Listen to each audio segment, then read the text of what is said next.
Après l'échec Nagelsmann, le Paris Saint-Germain touche enfin au but pour son entraîneur. Selon l'équipe et le Parisien, le PSG a trouvé un accord avec Luis Enrique pour devenir le nouveau coach du PSG.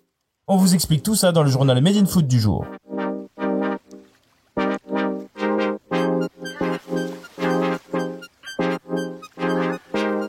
Vendredi soir, tous les médias proches du PSG ont annoncé d'une même voix l'échec des négociations entre Julian Nagelsmann et le Paris Saint-Germain.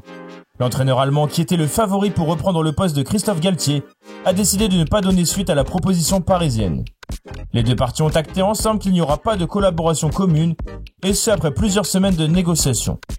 Tout le week-end, la direction parisienne a donc planché sur l'identité du nouveau coach à installer sur le banc du Parc des Princes.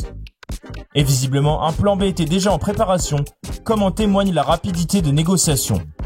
En effet, ce dimanche, tout s'est accéléré entre le PSG et Luis Enrique.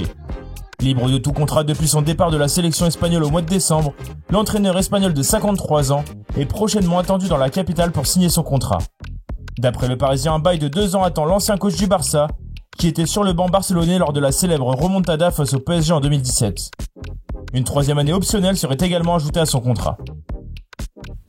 Le Parisien explique aussi que seulement 3 coachs ont réellement discuté avec le PSG ces dernières semaines, Julian Nagelsmann, Xabi Alonso et donc Luis Enrique depuis le mois de mai d'après l'équipe.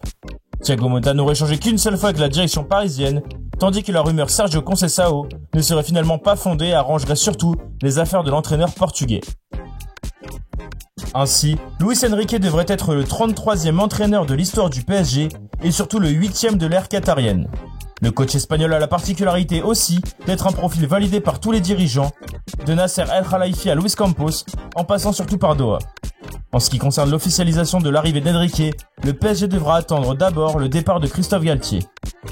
Alors qu'il était promis au Napoli, le club italien a finalement pris la décision de nommer Rudy Garcia jeudi dernier. Le technicien du PSG n'a pas grand-chose à se mettre sous la dent pour rebondir, après son échec dans la capitale, puisque seul West Ham ou bien Al-Shabaab en Arabie Saoudite lui font les yeux doux. Désormais, Luis Enrique va devoir s'atteler au mercato parisien. L'entraîneur de 53 ans devrait modeler son effectif avec ses dirigeants pendant l'intersaison et veut avoir son mot à dire. Il devrait alors proposer des noms à sa direction pour renforcer les secteurs prioritaires. Une fois son arrivée officialisée, Luis Enrique devrait aussi accueillir Marco Asensio et Manuel Ugarte, qui auraient déjà signé leur contrat avec le club de la capitale. Le technicien devrait aussi suivre avec attention la suite du dossier Kylian Mbappé, qui ne veut pas prolonger avec Paris et qui sera libre dans un an. Le dossier Neymar risque quant à lui d'être complètement relancé. En effet, Luis Enrique était l'entraîneur du Barça en 2015 lors de l'incroyable quintuplé Ligue des Champions, Liga, Coupe d'Espagne, Super Coupe d'Europe et Coupe du Monde des clubs. Les deux hommes ont une vraie bonne relation et l'Espagnol pourrait peut-être trouver la recette pour remettre le Brésilien sur le droit chemin. Enfin, du côté des arrivées, le Parisien explique que Nasser El Khelaifi aurait poussé avec insistance auprès de Luis Campos pour une arrivée de Harry Kane.